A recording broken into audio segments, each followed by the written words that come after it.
చేరితే గాలి గాంధర్వమవుతున్నదో,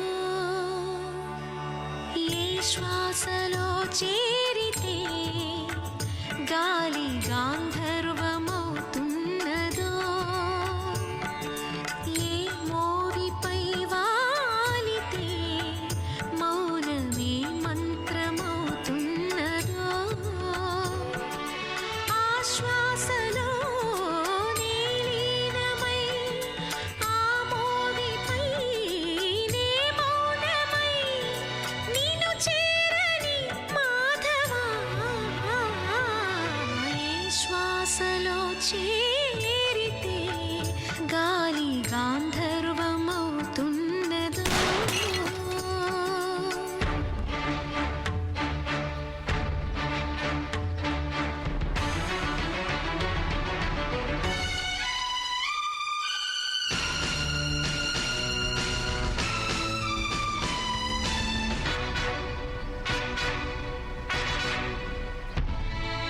మునులకు తెలియని జపములు జరిపినదా, మురళీ సఖీ వెనుకటి బ్రతుకున చేసిన పుణ్యమిదా,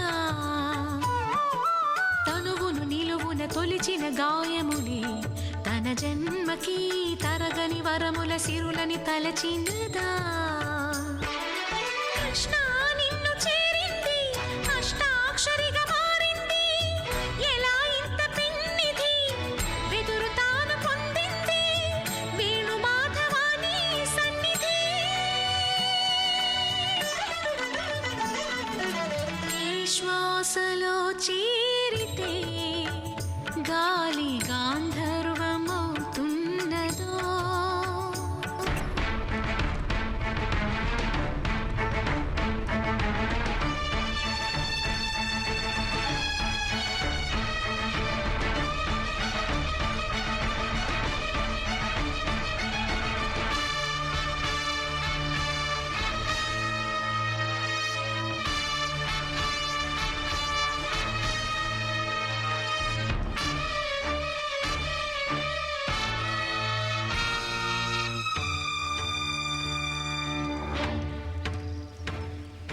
చల్లని నీ చిరునవ్వులు కనబడక కనుపాపకి నలువైపుల నడి రాత్రి ఎదురవదా, అల్లనని అడుగుల సడి వినబడక హృదయానికి అలజడితో అణు అణువు తడబడదా.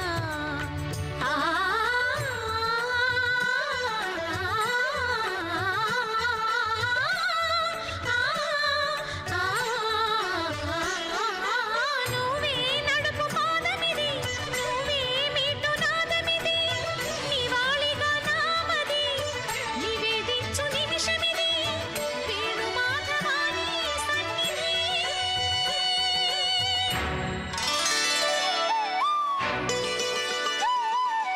గగ్గరి గరి సరి గగ్గరి రే సరి గపద సాసద పగరి సరి గగద పద గపద సదా ధప గరిగా దపద సద పద సద బల రి దపద రి దసరి గరి సరి గరి సరి రి గరి సరి.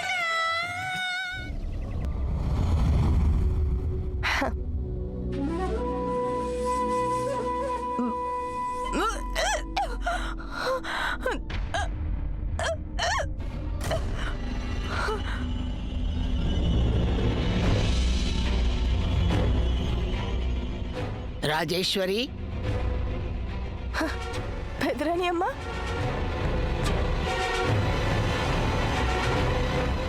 నా కడుపులో వారసుడు పెరగాల్సిందే పెదరాని అమ్మ.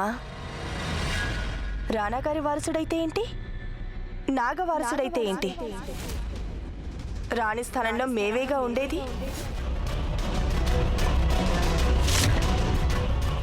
ఇప్పుడైనా కాస్త నవ్వొచ్చుగా పెదరాని అమ్మ. ఈ ముసలిది ఎప్పుడు చిట్టుపట్టలాడుతూనే ఉంటుంది.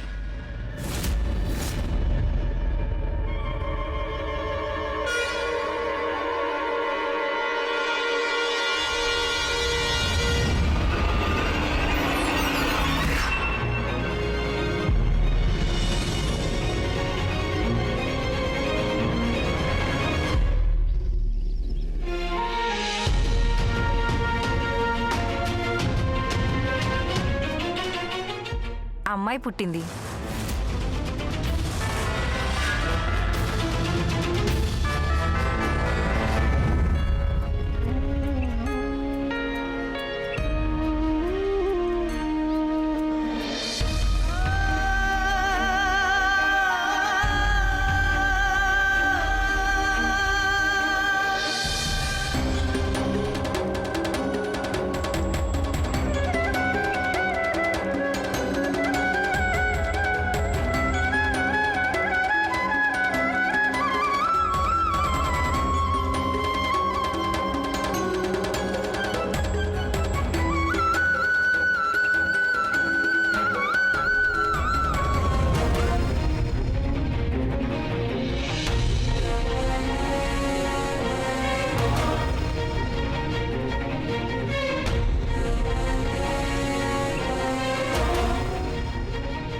కొంచెం కొంచెం ఓర్చుకోరాని,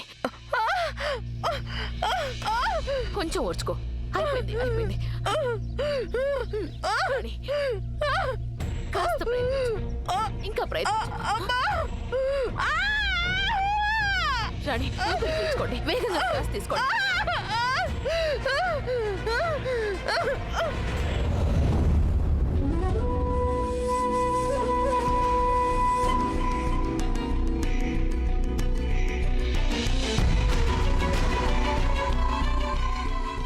ఈ నాగాకి ఎలాంటి కొడుకుండాలో నువ్వు అచ్చం అలాంటి కొడుకునే ఇవ్వాలి. పులినివ్వాలి. పెద్దోడిలా పిరికివాడు కాకూడదు.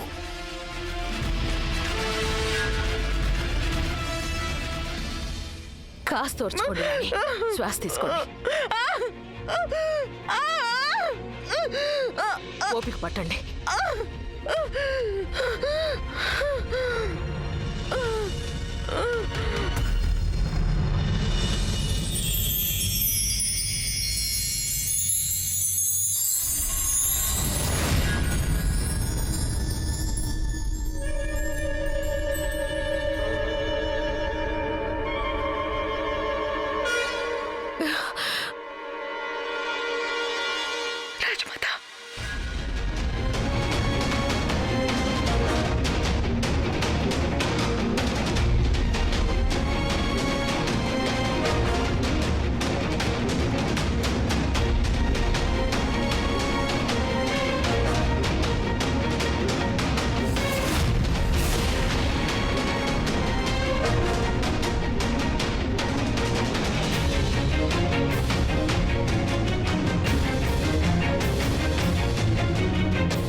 మీరంతా ఎందుకలా చూస్తున్నారు?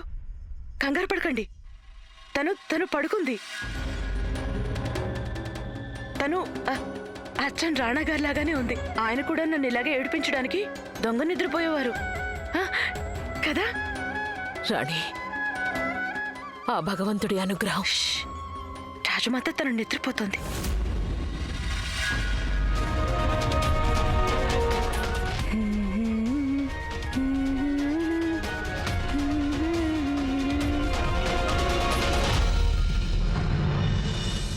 అమ్మా, నువ్వు మా నుండి అన్నింటినీ లాక్కున్నావు.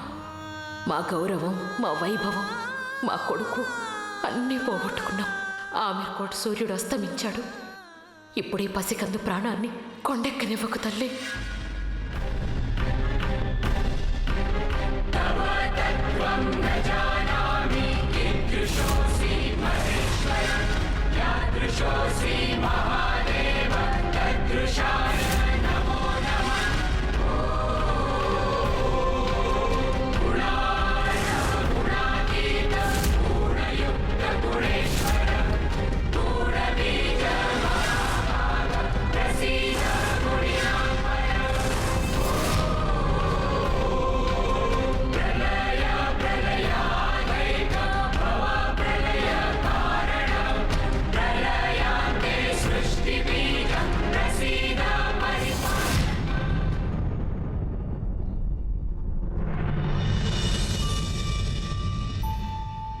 చూసారా, మేం మీతో చెప్పాంగా ఆడపిల్ల పుడుతుందని. వేణు మాధవా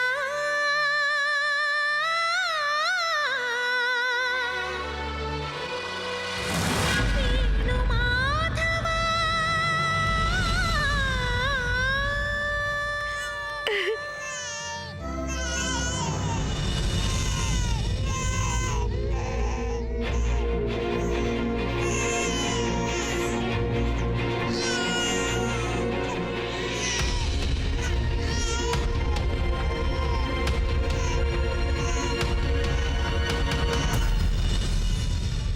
ప్రతి యుగంలో అధర్మాన్ని నాశనం చేయటానికి దుర్గమ్మే స్వయంగా అవతరిస్తుంది. ఈ యుగంలో కూడా దుర్గమ్మ స్వయంగా అవతరించింది.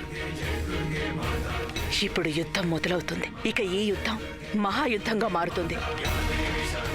ఇక రోజు లెక్క పెట్టుకోనాగా దుర్గమ్మ అవతరించింది. రాణి గాయత్రి మాతకు జై! రాణి గాయత్రి మాతకు జై! రాణి గాయత్రి మాతకు జై!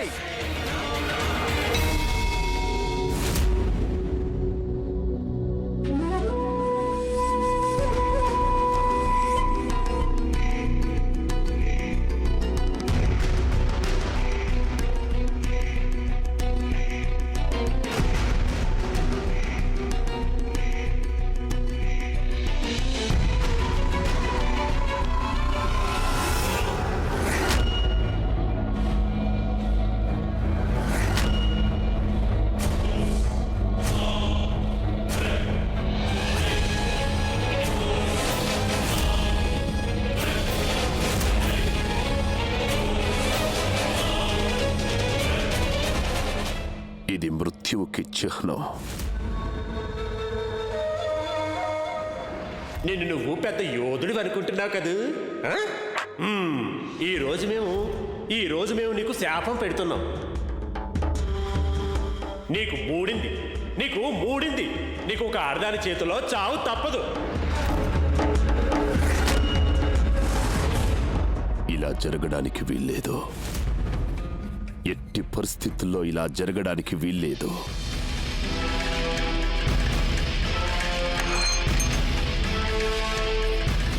తీసుకెళ్ళండి దీన్ని.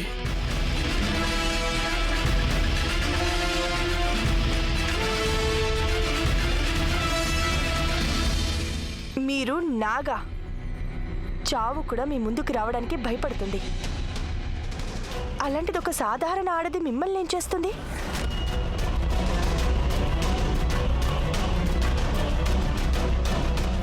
నీ ముఖం ఎంత అందంగా ఉందో నీ మాటలు అంతే అందంగా ఉన్నాయి.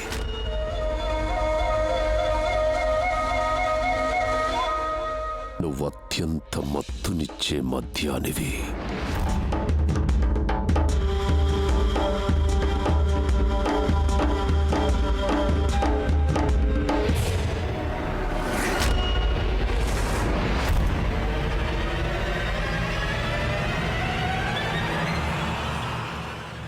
నాగా ఒప్పుకున్నా ఒప్పుకోకున్నా మా మనస్సు చెప్తోంది ఏదో అనర్థం జరగబోతోంది.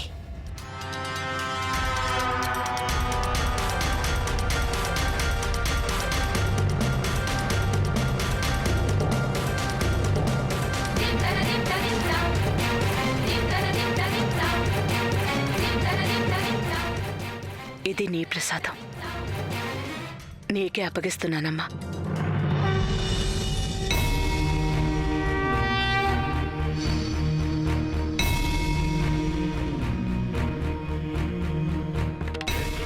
నీ భక్తురాలి నమ్మకాన్ని నిలబెట్టమ్మా.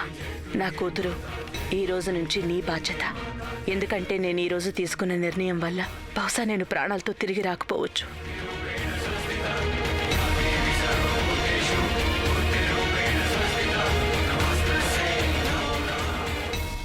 ఏంటి మీరంటున్నది రాణి? మీకేమీ జరగదు. మేం ముందే ఒక బిడ్డని పోగొట్టుకున్నాం. ఇప్పుడు మరో బిడ్డని పోగొట్టుకోలేము. అమ్మా, ఈరోజు మీరు నాకొక వాగ్దానం చేయాలి. మీరు మా ప్రాణాలు అడిగి చూడండి. ప్రాణాలు కాదు, జీవితాన్ని కోరుకుంటున్నాను. వాగ్దానం చేయండి. మీరు మీ జీవితాంతం ఈ బిడ్డ కోసమే జీవిస్తాను అని.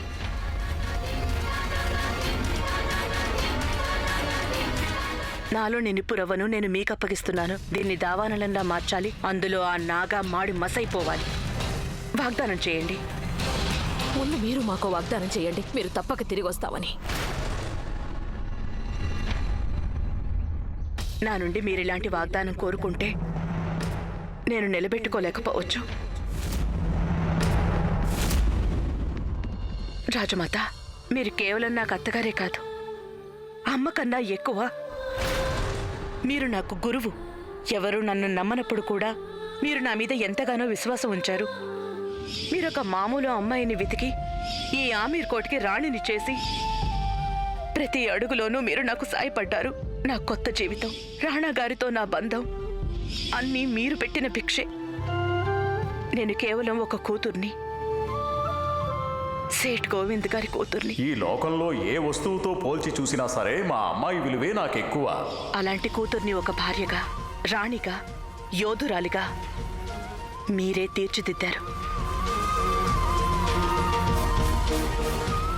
మీరు నా కోసం చేసిన వాటికి బదులుగా ఏమిచ్చినా మీ రుణం తీర్చుకోలేను.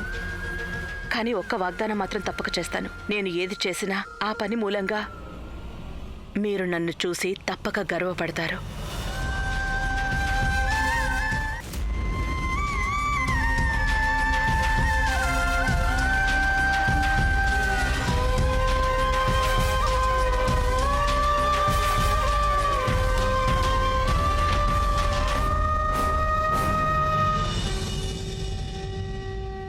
విజయీ భవ.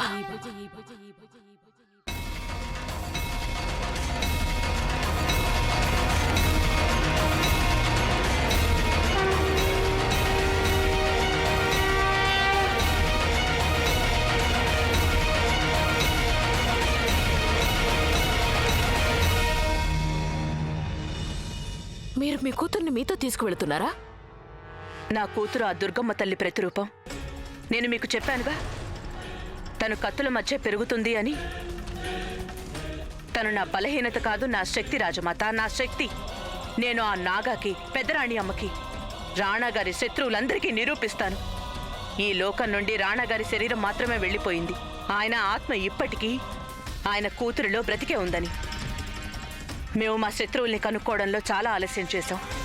కానీ అదే తప్పు నా కూతురు ఎప్పటికీ చేయదు. తను ఇప్పటి నుంచే తన తండ్రి శత్రువుల్ని చూస్తుంది, గుర్తిస్తుంది. తన తల్లి చేసే యుద్ధానికి సాక్షిగా ఉంటుంది. ఎందుకంటే తను భవిష్యత్తులో తన శత్రువుల్ని గుర్తించడంలో ఎలాంటి పొరపాటు జరగకూడదు.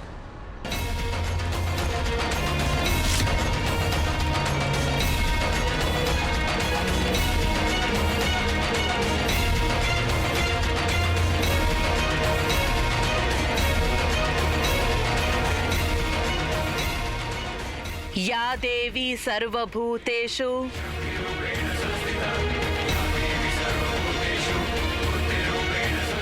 जय भवानी, జై భవానీ, జై భవానీ, జై భవానీ. జయ భవానీ.